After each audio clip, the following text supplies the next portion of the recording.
안녕하세요. 저는 귀한 늦둥이 딸을 둔 엄마입니다. 제 딸은요, 임신이 잘 안 되던 제가 거의 아이를 포기해 가던 끝에 얻게 된 소중한 자식이에요. 딱 나이 40 되는 해에 기적적으로 임신이 되어서 40살 끝 무렵 출산을 하였습니다. 딸은 출가 외인이라서 시집을 가버리면 이제 남의 집사람이 되는 거라고 하던데 저는 그런 말이 너무 싫었어요. 제 배 아파 낳은 자식을 마치 다른 집에 바치기 위해 낳은 것처럼 함부로 말하는 것 같아서였죠. 우리 딸은 어딜 가더라도 내 집사람이고 내 딸이라는 걸 저는 항상 딸에게 말을 해줘요. 솔직히 시집 자체를 안 가면 좋겠지만 만약 가게 된다면 부디 한 발자국 뒤에 돌아올 곳이 있다는 생각을 꼭 가졌으면 좋겠다고 생각했거든요. 이렇게 아꼈던 제 딸이 결혼을 한다면 제발 좋은 사람이랑 하길 바라기도 했어요. 그런데 제가 너무 우리 딸만 생각하느라 정작 제 자신과 남편을 돌아보지 못했던 거예요. 딸은 문제없이 잘만 커주었는데 부모인 저희가 많이 모자랐어요. 제게는 사위가 있었습니다. 우리 딸이 사랑한 남자면 우리한테도 아들이나 다름없다고 받아들인 사위였는데 저는 당시 사위를 통해서 사람을 너무 믿어도 안 된다는 걸 깨달았습니다. 제가 우리 귀한 딸 옆에 들어앉은 도둑놈을 알아보지 못하고 아들아들 거렸던 게 아직도 후회가 돼요. 저희 부부 나이가 60 중반을 바라보고 있을 때 우리 딸이 결혼을 했거든요. 딸은 한참 꽃다운 나이였지만 부모인 저희는 할머니 할아버지 수준이라서 괜히 딸의 이미지를 실추시키는 꼴일까봐 걱정을 한 번씩 했습니다. 그런 마음은 딸이 태어났을 때부터 그랬어요. 늦은 나이라도 딸이라는 축복을 받을 수 있게 돼서 정말 기뻤지만 한편으로는 걱정도 되는 게 나이였습니다. 주위에서 애를 너무 늦게 가지면 나중에 아이가 부모님을 부끄러워한다는 말을 들었거든요. 남편은 다른 사람 말 같은 거 신경 쓰지 말라고 설령 우리 딸이 늙은 부모님을 창피한다면 이해해줘야 되는 거라고 다독여 주었어요. 저는 제가 상처받을까봐 겁이 나는 게 아니었어요. 우리 딸도 젊은 부모님이랑 어울리고 싶을 텐데 그것 때문에 혹시 친구들한테 놀림이라도 받을까봐 그런 게 걱정이었습니다. 하지만 아이는 제 걱정이 무색할 정도로 정말 건강하고 밝게 자라주었어요. 저희를 부끄러워할지도 모른다는 걱정을 했던 게 오히려 더 창피할 만큼 딸이 저희를 정말 끼고 살았습니다. 딸은 초등학교 졸업을 할 때까지도 계속 저희 부부 사이에서 잠을 잤었어요. 세상에 어느 자식이 안 소중하겠냐마는 제가 딸을 너무 소중하게 키웠다 보니까 결혼마저도 시키고 싶지 않더라고요. 저도 병적인 모성애라는 거 압니다. 제 마음인데도 제가 어쩌지 못해서 조절하느라 늘 진땀을 빼거든요. 최대한 딸이 좋다고 하는 대로 살게 해주고 싶었는데 딸의 결혼은 제게 좀 큰 산이었어요. 막상 딸이랑 떨어질 생각하면 상상만으로도 눈물이 나더라고요. 그래서 남들 몰래 딸이 결혼하고 싶다는 남자만 안 데려왔으면 좋겠다. 그렇게 바라며 살았습니다. 그런데 딸의 인생이 어디 제 마음대로 되나요? 제 딸이 대학을 졸업하자마자 제가 그토록 기피하고 싶은 상황이 닥쳐버렸어요. 요즘 애들에 비하면 너무 빠른 나이에 결혼하고 싶은 남자가 생겨버린 거예요. 딸이 행복해하면서 무작정 소개해준 청년은 풍채가 좋고 수더분하게 생긴 사람이었습니다. 곰돌이상처럼 생겼는데 솔직히 첫인상으로 봤을 때는 우리 딸이 좀 더 아까웠어요. 남의 집 자식이고 딸은 내 자식이라서 그렇게 보는 것도 있지만 일단 우리 딸이 똑똑해서 학력이 좋거든요. 그런데 딸이 데려온 청년은 대학을 안 나왔대요. 20살이 되자마자 일터로 뛰어들어 먹고 살았답니다. 그 청년을 딱 처음 보자마자 느낀 점은 우리 딸보다 나은 것이 없었고 착실하게 사는 내 딸을 깨어낸 도둑놈이라는 것밖엔 없었습니다. 그럼에도 제 딸이 그 청년을 너무 많이 좋아하더라고요. 귀엽다나 뭐라나. 그래서 계속 집에 데려오는 걸 내버려두고 있었는데 신기하게도 딸이 귀엽다 착하다 하도 칭찬을 해대니까 저까지 그렇게 보이기 시작하는 거 아니겠습니까?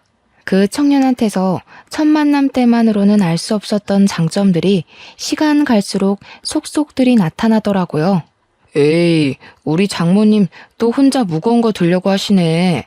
돌쇠 같은 사위 두고 왜 계속 잡일을 하려고 하세요? 가서 앉아 계시면 제가 장모님 있는 곳으로 대령해 드리겠습니다.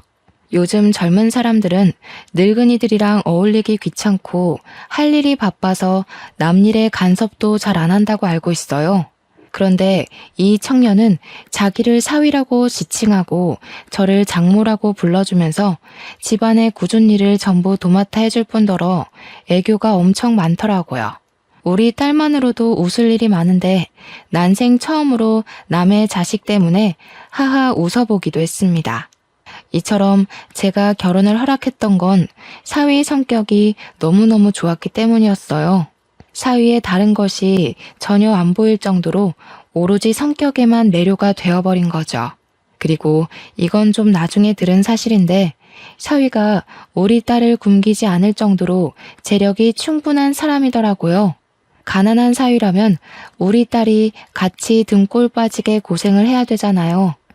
이왕 결혼하는 거 잘 사는 놈이랑 했으면 했는데 우리 사위가 딱 그 짝인 게 아니겠습니까?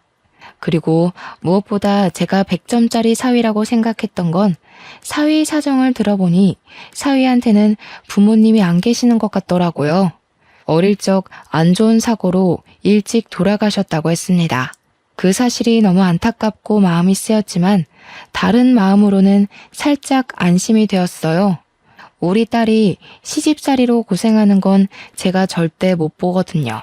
아마 사돈댁이 없어서 제가 사위를 더 따뜻한 마음으로 품지 않았나 싶습니다. 그리고 사위가 우리 남편한테 크게 점수를 따인 부분이 있는데요. 사위가 하는 일이 바로 골프장 사업이더라고요.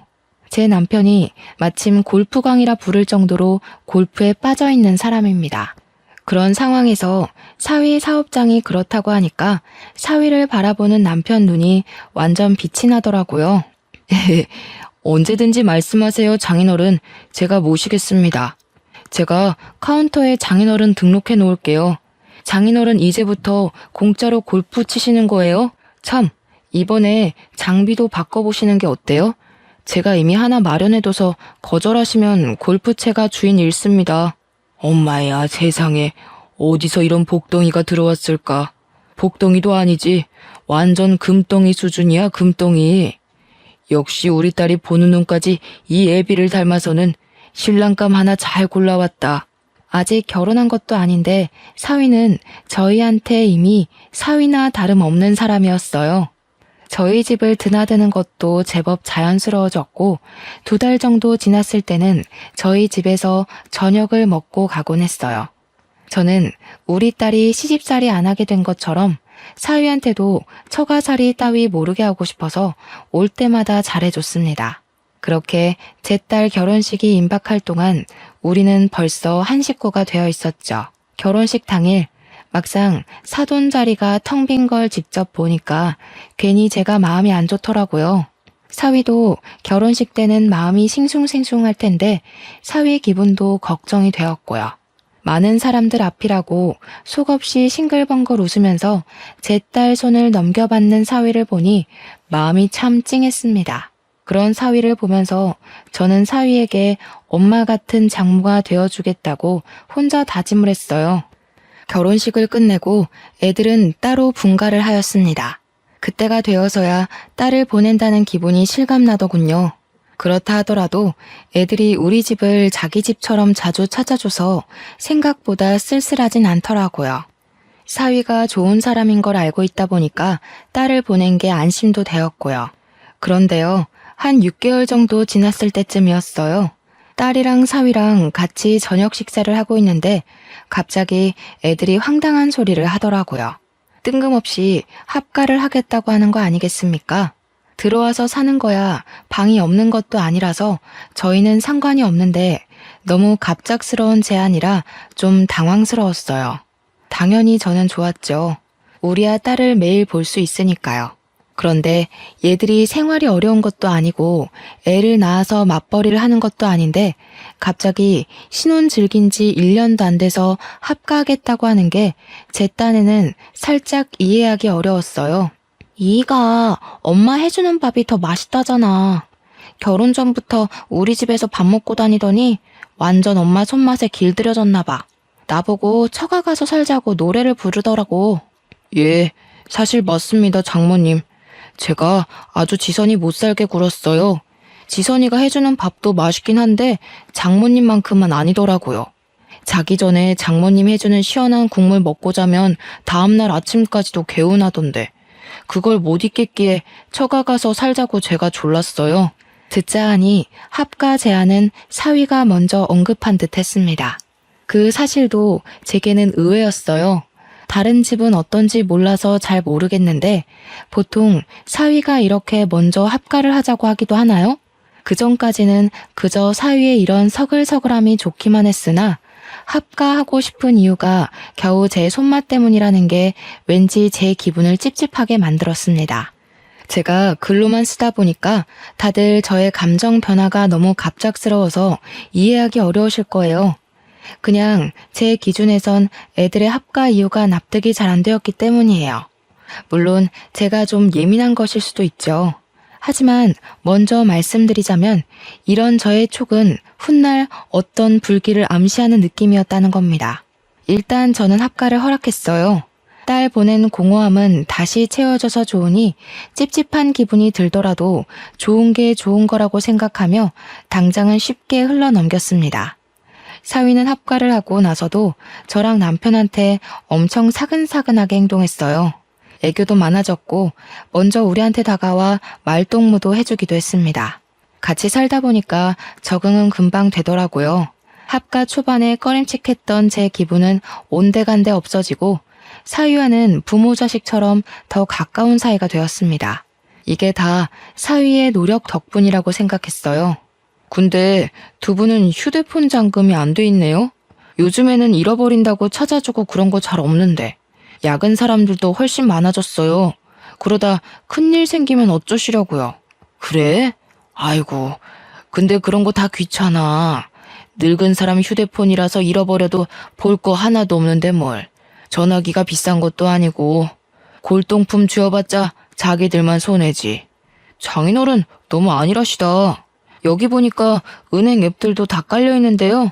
이거 비밀번호 걸려있어도 제대로 해킹하는 사람이 주우면 바로 털려요. 휴대폰이 비싸고 말고가 중요한 게 아니라 안에 내용물이랑 신상 정보 털리는 게 무서운 거라고요. 아이고야, 그걸 몰랐네. 그렇지. 내가 은행하는 것도 다 거기 들어있어. 얼른 잠가놔야겠다. 큰일 날 뻔했어. 강서방이 내 것 좀 설정해줘 봐라. 사위는 저랑 제 남편의 폰을 만지작거리면서 적당히 어렵지 않은 비밀번호로 휴대폰을 잠가 주었습니다.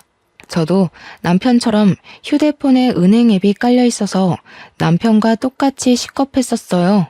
사위 말을 듣고 그때라도 잠금해야 할 이유를 알게 되어 안심했습니다. 그리고 남편은 사위가 휴대폰을 만지는 김에 컬러링이랑 벨소리 좀 바꿔달라 부탁했고 사위는 제가 일어나 다른 일을 보는 동안에도 한참이나 남편의 휴대폰을 들고 있었습니다. 그런데 그 이후로 제가 좀 불편하게 느낀 게 하나 있었는데요.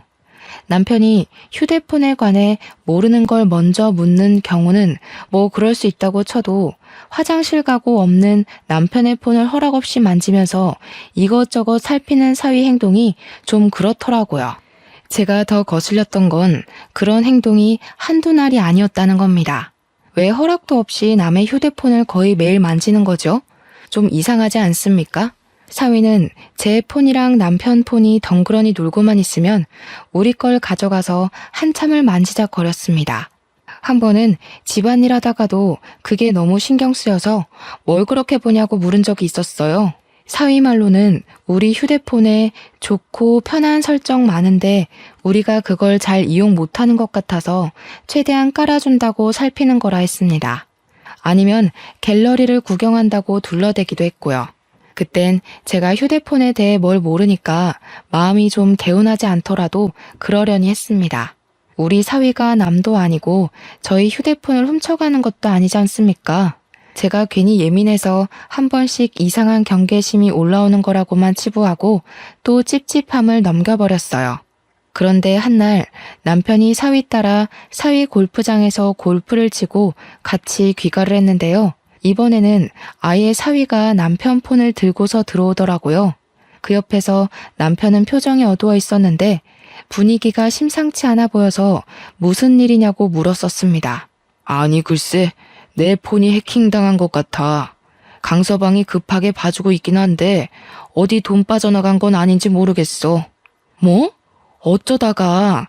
해킹 그거 무서운 거 아니야? 아이고야, 이거 큰일이다. 당신 적금 목돈도 다 전화기 안에 있잖아. 그래서 창고는 들렸어? 가서 돈 안 빠져나가게 통장이라도 정지시켜야지. 해킹이란 것은 제게 무척 낯설기도 했고 엄청 나쁘고 위험한 거라고 딱 그 정도만 알고 있어서 당시에는 정말 큰일이 난 줄 알았습니다. 아직 무슨 일이 났다고 사위가 말해주지도 않았는데 이미 남편 통장에 있는 생돈이 모두 날아가 버린 줄 알았죠. 제가 남편보다 더 심장이 벌렁거려서 딸이랑 같이 준비하던 식사도 놓고서 사위 옆에 붙어 있었어요. 지레 겁을 먹은 저와 남편과 달리 사위 표정과 목소리는 평온하기만 했는데요. 사위가 계좌 정지시킬 필요까진 없을 것 같다고 해서 우선 한숨 덜고는 있었습니다. 그러면서 사위는 남편한테 이것저것 눌러달라며 휴대폰을 근근히 내밀었고 생년월일, 주소, 주민번호 등 인적 사항을 물어봤습니다. 남편은 아무런 의심 없이 술술 불었고요. 방에서 민증까지 찾아와 사위에게 날름 주었어요. 남편도 일이 어떻게 돌아가는지 보기라도 하려고 돋보기를 끼고서 사위 하는 걸 유심히 지켜봤는데요. 나는 보더라도 아무것도 모르겠네. 일단 큰 문제는 넘긴 거 맞다니까 마음이 놓인다. 그래도 집에 똑똑한 강서방이 있어서 이런 것도 바로바로 해결되고 우리가 사위를 참 잘 뒀어. 여보, 우리 저번에 전복 산 거 있지? 그거 좀 손질해서 강서방 좀 먹입시다. 남편이 속촉해도 심각한 와중에 허허 웃길래 제가 남편 등짝을 탁 때리며 어디 정신 빼놓고 있다가 해킹 당할 뻔한 위험까지 경냐면서 나무랐어요. 뒤늦게 남편한테 쓴소리 좀 할 수 있었던 건 사위 덕분에 그나마 불안을 내려놓은 후였기 때문이에요. 저와 남편이 투닥거리는 사이에 사위는 뭔가를 끝냈는지 남편에게 폰을 돌려줬는데요. 완벽하게 처리가 잘 된 줄 알았더니 사위가 뒤이어 하는 말에 우리는 다시 불안감을 떠안아야 했습니다. 급한 불은 껐는데 이런 게 한 번에 해결되는 건 아니고요. 며칠 주기로 계속 확인해야 되는 거라서요. 제가 나중에 다시 한번 말씀드릴 테니까 지금이랑 비슷하게만 도와주시면 돼요. 그래?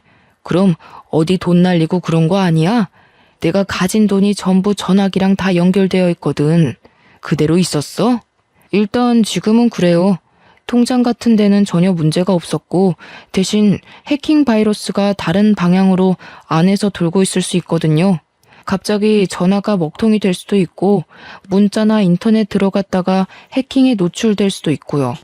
우선 장인어른이 이미 한 번 노출됐기 때문에 완벽히 안심하긴 일러요.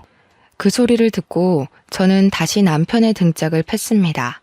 제 개인적인 적금은 제게 있지만 저희 현금 재산도 그렇고 공동명의 재산도 그렇고 대부분의 재산이 남편 손에 있었거든요. 남편도 겁에 질리긴 했는지 저한테 맞으면서도 사색이 되어 반응을 보이지 못했습니다. 사위는 난리가 난 저희더러 괜찮을 거라고 자기만 믿으라고 달래주었어요. 그 뒤로 사위는 남편보다 더 남편 폰을 많이 들고 있게 되었습니다. 한 번은 제가 우연찮게 사위하는 걸 본 적이 있었는데 사위가 아무렇지 않게 남편의 은행 앱에 접속해서 비밀번호를 치고 있더라고요. 사위가 가족이긴 하지만 솔직히 순간적으로 심장이 쿵 떨어지는 느낌을 받았어요. 어쨌든 피 한 방울 안 섞인 남이 우리 남편 통장을 아무렇지 않게 들락날락하니까 제가 다 당황스럽더라고요.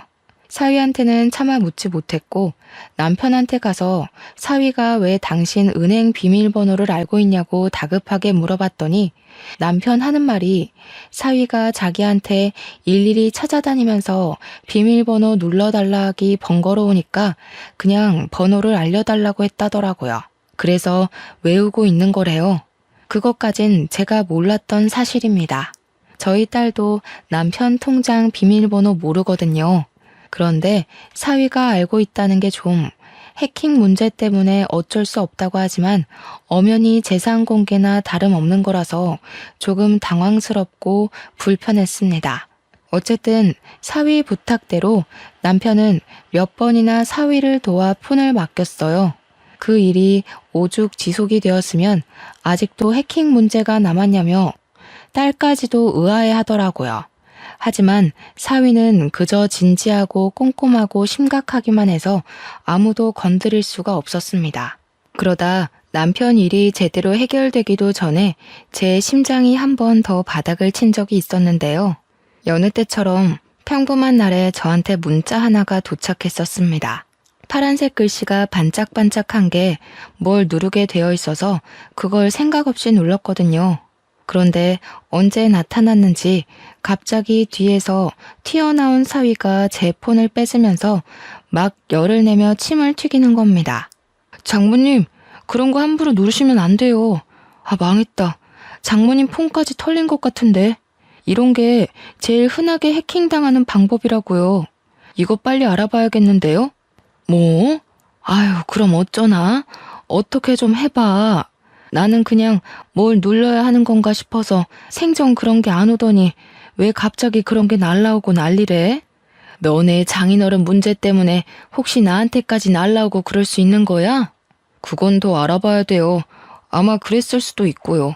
아니면 요즘 이런 수법은 흔해서 막 뿌리는 방법이거든요.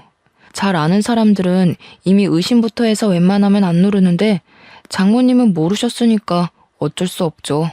남편을 나무랐던 게 고작 한 달 전일 때였는데 그걸 한심하게 봤던 제가 똑같은 짓거리를 저질러버린 셈이라 무척 당황스러웠습니다. 또 남편일 때보다 훨씬 큰 두려움도 다가왔죠.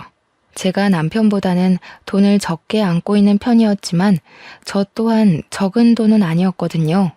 그 돈이 다 날아갈까봐 그저 사위를 믿고 사위가 시키는 대로 다 해주었어요. 당연히 저도 민증까지 가져와서 사위한테 고스란히 바쳤죠. 남편 입장이 되어보니까 남편처럼 속수무책으로 사위한테 모든 걸 대령할 수밖에 없더라고요. 잘 알지도 못하는 해킹이란 구덩이에 빠지니까 제게 동아줄을 던져주는 사위의 도움만이 살 길이라 생각이 들었습니다. 그게 썩은 동아줄인지 가시 박힌 동아줄인지 그런 것도 판가름할 정신이 없이요. 남편이 폰에 대해 잘 모르는 만큼 저도 기계는 전혀 다룰 줄 몰라서 사위가 제게 폰을 보여줄 때만 들여다보곤 했습니다. 제 것도 남편 것처럼 며칠이 걸렸어요. 저는 남편처럼 밖을 쏘다니는 사람이 아니기 때문에 집에만 있었는데 그래서 사위도 제 곁에서만 폰을 만졌습니다. 어떤 날엔 한참 사위 맞은편에서 자리를 지키고 앉아 있는데 때마침 세탁기가 다 된 소리가 났어요. 그 바람에 잠깐 자리에서 일어났다가 일어난 김에 사위가 누르고 있는 화면을 보게 되었습니다.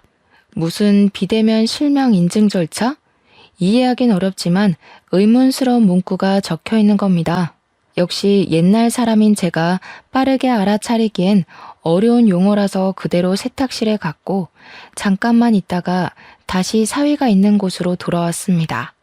그러면서 또 사위가 뭘 하고 있나 화면을 슬쩍 보았죠.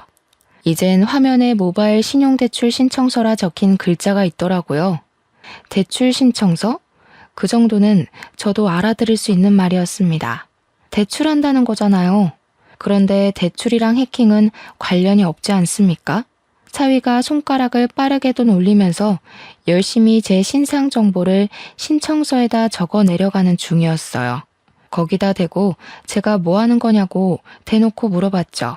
그랬더니 사위는 제가 뒤에 온 줄 몰랐던 건지 제 목소리에 비명을 지르며 휴대폰을 놓쳤습니다. 제가 그걸 주우려고 하자 사위가 그 퉁퉁한 체격으로 아주 잽싸게 주워서 멀찍이 도망가 버렸어요. 그러면서 저더러 자기가 놀랐던 감정만 호소하더라고요. 그런 것도 다 해킹 알아보기 위한 하나의 방법이라면서 다 생각이 있어서 그러는 거라고 신경 쓰지 말라 했습니다. 그때부터 저는 뭔가 이상하다는 걸 눈치챘어요. 그래서 사위가 출근하고 집에 없을 때 딸을 불러다가 물어봤습니다. 내가 아무리 생각해도 대출 신청서는 대출을 할 거라는 의미 같거든? 도대체 그런 걸 신청해서 어떻게 해킹 바이러스를 잡는다는 거냐? 엄마가 잘 몰라서 그러는데 정말 그런 게 있긴 해? 그런 게 있을 리가 없지. 뭔가 이상한데? 엄마, 제대로 본 거 맞아? 나도 해킹에 대해선 잘 모르긴 한데 대출 신청서로 해킹 잡아낸다는 건 듣도 보도 못했어. 엄마가 잘못 본 걸 거야. 감히 장모 이름으로 대출 신청하는 사유가 어딨겠어. 아니라니깐. 이 엄마가 다른 건 다 안 좋아도 시력 하나는 건강하잖니. 정말 대출 신청이라고 돼 있었어. 네가 나중에 사위한테 슬쩍 한번 물어봐봐. 에이, 엄마는 아직도 사위가 어떤 사람인지 몰라? 그 순둥순둥한 사람이 어디 그런 꼼수를 부릴 만한 배짱이 되겠어? 말이 되는 소리를 해야지. 딸이 제 말을 믿지 않으며 설렁설렁 대응을 하길래 저는 난생 처음으로 딸에게 언성을 높이면서 똑똑히 봤다고 지금 엄마 바보 취급하는 거냐고 호소를 하였습니다. 절대 잘못 본 거 아니니 제발 좀 알아봐 달라고 사정까지 했어요. 그랬더니 딸은 제 반응에 당황해서 저를 달래주었고 이내 곰곰이 생각하더니 나중에 사위 오면 물어보겠다고 했습니다. 그리고 그날 밤 딸이랑 사위 다투는 소리가 거실 밖까지 새어나왔어요. 미친 거 아니야? 당신 지금 우리 엄마 아빠한테 사기친 거야? 제정신이 아니고서야 어떻게 장인 장모 돈을 빼먹을 생각해? 내 상식선에선 진짜 이해 안 되거든? 무슨 이런 인간 말종이 다 있어? 무슨 말이 그따위야. 힘들면 부모 되는 사람이 자식 뒤에서 등 좀 밀어줄 수 있는 거 아니냐? 장인 장모님이 사위 미천 대줄 능력이 안 되니까 대출이라도 받으려고 했던 건데 뭘 사기꾼이야. 야 미친놈아. 그게 사기꾼이야. 허락도 없이 돈 쳐 빼가는 게 사기지 뭐냐고. 이거 완전 도둑놈 새끼네. 진짜 기가 차서 웃음도 안 나온다. 당신 이거 우리 부모님 기만한 거야. 우리 엄마 아빠가 아무것도 모른다고 해킹으로 사기나 치고 대놓고 개인정보 캐묻고 어쩜 그렇게 뒤통수를 칠 수가 있어? 알고 보니 사위가 저랑 제 남편이 허술하게 휴대폰을 관리하는 걸 파악하고서 저희 이름 앞으로 대출을 받아 자기가 쓰려고 했던 거였습니다. 해킹을 당했다는 거는 역시나 아무것도 모르는 저랑 남편에게 거짓말을 한 것이었고 사위가 저랑 남편을 물로 보고서 대놓고 속여먹은 거였어요. 듣자 하니 이미 대출을 몇 번 받았더라고요. 액수가 한 6천만 원은 되는 것 같았습니다. 밖에서 기함을 하고 있는데 그 순간 방에서 무슨 뺨 갈기는 소리가 났고 저는 지체하지 않고 방에 들어갔습니다. 제 눈앞에는 바닥에 엎어져서 오른쪽 볼을 감싸고 있는 딸이 있었어요. 제 귀한 딸이 잘못 없이 쓰러져 있자 눈이 돌아버린 저는 저보다 훨씬 덩치 큰 사위에게 바로 덤벼들었습니다. 나약한 힘으로 사위를 힘껏 밀어버렸는데 그놈의 커다란 풍채 때문에 꼼짝도 안 하더라고요. 무슨 돼지 석상도 아니고 500년 묵은 나무도 아니고 어쩜 그리 타격을 안 입는 건지. 오히려 저한테 짜증이 난 사위가 저를 툭 밀어버렸습니다. 사정없이 넘어진 저는 주위 가구에 팔이 세게 부딪혔고 금이 갔는지 통증이 엄청났어요. 다른 생각도 못하고 그저 대굴대굴 구르기만 했습니다. 그때 딸은 저를 급히 살피면서 119를 불렀어요. 그러고는 사위에게 곧장 쌍욕을 해버렸죠. 나중에 119까지 들이닥치니 그제야 방에서 슬 나와본 남편은 제가 다친 걸 보고는 얼른 쫓아와 부축을 해주었고 저희는 모두 병원으로 향했습니다. 물론 사위는 빼고요. 나이가 있어서 그렇지 깁스하고 조심하면 금방 다시 뼈가 붙을 거라고 의사 선생님이 안심시켜 주었는데요. 한숨 돌리고 난 후에야 저희는 아까 있었던 일을 다시 생각해 볼 수 있었습니다. 딸은 굉장히 화가 난 상태였어요. 우선 자기 신랑이 우리한테 패기친 부분을 가장 크게 담아두고 있었어요.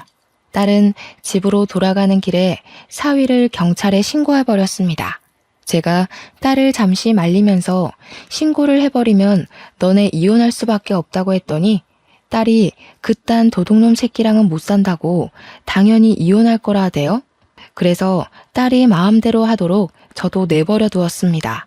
사실 딸이 그렇게 말해주길 제가 기대했는지도 모르겠네요.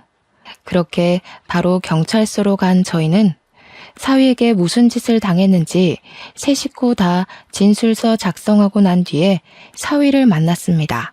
저는 둥그런 덩치를 하고서 작은 의자에 앉아있는 사위가 원망스러워서 후다닥 달려가 사위 등짝을 몇 대나 팼어요. 이 못난 놈, 못났다 못났어. 우리가 널 얼마나 믿었는데 네가 어떻게 우리한테 이럴 수가 있니? 그 착해 빠진 얼굴로 감히 어른을 놀려? 우리가 너한테 서운하게 한 게 뭐 있다고.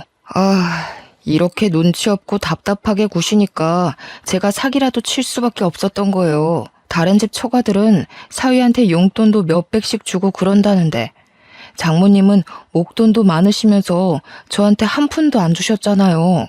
그게 잘해준 거예요. 요즘 사위한테는 그렇게 돈으로 째째하게 구는 게 서운하게 하는 거예요. 이런 썩을 놈, 어디 쓰레기를 주워다 처먹었나? 말끝마다 악취가 진동을 해서 더는 못 들어주겠네. 고작 사기친 놈이 뭐 잘난 짓 했다고 면상 빳빳이 쳐들고 있어? 고개 쳐박아 이놈 새끼야. 저도 저지만 남편이 사위를 정말 많이 좋아했는데 그래서 사위에 대한 배신감이 더 심한 듯 했습니다. 남편이 눈에 불을 켜고 사위의 머리통을 후려치며 형사님 책상에다가 처박아 버리더라고요. 평소 골프하느라 팔 근육이 죽지 않고 단련이 되어 있었는데 제가 덤비면 꼼짝도 안 했던 사위가 남편 손짓 한 방에 힘도 못 쓰고 머리를 박았습니다. 심지어 남편은 아무리 생각해도 분이 안 풀린다면서 한 대로 모자라 두세 대는 더 뒤통수를 후려 갈겼습니다. 그러자 처맞고 있던 사위가 짜증을 팍 내면서 벌떡 일어났는데 남편은 사위의 커다란 덩치에 놀라지 않고 바로 발등을 콱 밟으면서 반대 딸이 정강이까지 차버렸어요. 그렇게 노려보면 어쩔 건데? 이 지옥불에 떨어질 놈 같으니라고. 부모 없다길래 불쌍해서 신경 좀 써줬더니만 아주 우리를 봉으로 보고 있어? 그 머리로 뒷일까지 생각 안 한 거 보니 그냥 똥멍청이가 따로 없구나. 경찰 선생님들 말 들어보니까 자네가 친히 남겨준 내역들이 다 증거가 된다더라. 무슨 말인지 알아? 네가 네 발목 잡은 거라고 이 개놈 자식아. 남편이 말하는 내내 계속 사위를 들고 찾는데도 경찰서에선 말리는 사람이 없었습니다. 경찰들도 제 남편 입장에 서 있었던 거예요. 그 시간이 늦은 밤이라서 보는 눈이 적을 때였기에 경찰들이 눈을 감아준 게 아닌가 싶습니다. 그래서 저랑 딸이 그만 더러운 곳에 손 떼라고 말려줘서 남편이 겨우 참은 거였어요. 남편한테 처맞느라 소리도 제대로 못 내던 사위는 갑자기 일어나서 우리 남편을 폭행죄로 고소하겠다고 연병을 부리기 시작했는데요. 그러니 이번에는 우리 딸이 들고 있던 휴대폰 껍데기로 싸다고를 때렸고 그 젤리 같은 껍데기가 사위의 찰진 살을 몇 대나 더 내리쳤습니다. 나도 당신 쳤으니까 어디 나까지 고소해봐. 누가 이기나 제대로 따져보자고. 무식하게 덩치만 커가지고 귀엽다 해주니까 자기가 남들 눈에도 귀여워 보이는 줄 아나 봐? 콩깍지 씬 내 눈에만 그랬던 거지. 솔직히 나도 너 처음 봤을 때 냄새나게 생겨서 별로였어. 고작 봐줄 게 성격 하나였는데 그게 망가지니까 사람 정말 구려지네. 이것들이 다들 정신 나갔나? 이런 식으로 나오면 나도 온갖 인맥 다 끌어다가 당신들 깜빵 보낼 거야. 깜빵 보내는 거 솔직히 다 인맥발인 거 알지? 나한테 이따위로 군 거 나중에 피눈물 흘리면서 질질 짜고 싶지 않으면 당장 무릎 꿇고 사과해. 특히 니년부터 대가리 쳐 숙여. 하염없이 자그마한 저희들이 설치는 건 경찰이 눈을 감아줬는데 사위가 우리 딸에게 손을 들자 앞에 있던 형사가 벌떡 일어나서 사위 뒷덜미를 잡아 앉히더라고요. 경찰이 사위한테 닥치고 앉으라 하면서 사기친 게 뭐 자랑이라고 고소고소거리냐고 딱딱한 파일로 사위의 머리통을 몇 번이나 내리쳤습니다. 참, 그리고 이건 조사 과정에서 알게 된 건데요. 사위 부모님이 돌아가신 게 단순 사고인 줄만 알았더니 그게 아니더라고요. 두 분 다 극단적인 선택을 한 거였고 또 사돈 형제들 집안에는 감옥에 갔다 온 범죄자도 있다고 했습니다. 그건 사위가 숨겼던지라 딸도 전혀 몰랐던 사실이라고 합니다. 올바르지 않은 집안에서 자란 사위가 정상적이고 바르게 크는 건 좀 어려웠겠네요. 그러니 지금도 남의 등 처먹는 짓 하면서 살고 있는 거겠죠. 심지어 사위 건 줄 알았던 사위 골프장 있지 않습니까? 그것도 다 사기친 거였더라고요. 사실은 사위께 아니라 사위랑 같이 사람들 등 처먹는 짓 하는 양아치 동네 형이라 하대요. 저희한테 써먹은 수법처럼 나이 많은 사람들이 잘 모르는 휴대폰을 가지고 청산유수 말솜씨를 부려 등 처먹고 돈 모아서 골프장을 유지하는 것 같았습니다. 우리 딸은 조사하면 할수록 사위가 자기한테 의도적으로 접근해서 일부러 성격 좋은 척 연기를 했던 거란 걸 알게 되었어요. 그러니 딸이 이거 완전 사기 결혼 아니냐고 머리 끝까지 화가 나서 사위를 한 대 더 쳤고 바로 사위에게 이혼 소송 및 사기죄로 고발을 해버렸습니다. 당연히 사위가 저희 몰래 빼간 돈 6천만 원도 정당하게 청구 요청에 받아낼 수 있었어요. 사위 때문에 다친 팔도 진단서만 제출하면 그에 대한 벌금을 물 수 있다고도 했습니다. 순식간에 모든 걸 잃게 된 사위는 뭔가 잘못 돌아간다는 걸 느낀 건지 그제야 저희 앞에 무릎을 꿇으며 급하게 사정하기 시작했습니다. 잠깐만요. 진정 좀들 하세요. 집안 문제를 왜 이렇게까지 끌고 가는데 우리끼리 대화로 잘 풀 수 있는 거잖아요. 6천만 원 그거 돌려드릴게요. 골프장이 제게 아니긴 해도 6천만 원은 빼내올 수 있어요. 그러니까 우리 서로 소송까진 가지 맙시다. 그래도 살아온 정이 있잖아요. 장인어른, 장모님, 저 아들 같다고 좋아해 주셨잖아요. 세상에 어떤 부모가 아들을 고소해. 아들 같은 소리 하네. 네가 내 딸 옆에 있을 수 있을 때나 아들이지. 내 딸이 너를 버린 이상 넌 그저 똥덩어리 수준밖에 안 돼.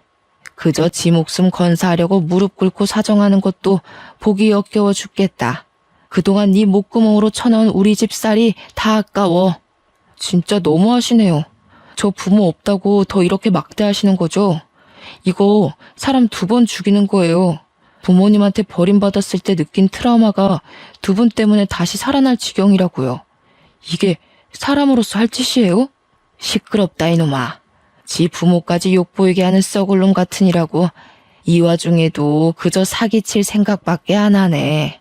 살아보겠다고 어떻게 죽은 네 부모까지 이용해서 나불거려?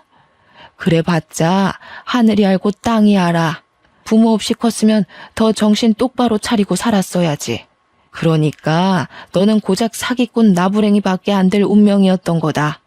반성 같지도 않은 반성을 해놓고서 사위는 자기가 뭐 대단한 회유라도 보여줬는 줄 아나 봅니다. 반성을 해줘도 난리냐고 다시 얼굴색이 돌변해서는 벌떡 일어나 저한테 따졌어요. 역정을 내면서 손찌검을 행사하려고 하길래 이제 그만 경찰한테 연행되고 말았습니다. 그대로 유치장에 수감이 되면서 저희한테 합의받을 기회마저 스스로 들고 차버린 거죠.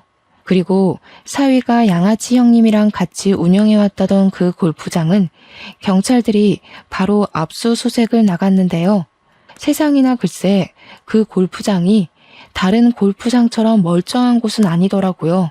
법에 위반되는 불법적인 수단 등이 많았다고 했고 거기 신규 아르바이트생 말고 정직원으로 일하는 사람들은 조사를 들어가야 될 정도로 수상한 사람들이 많아서 다 잡혀갔다고 합니다.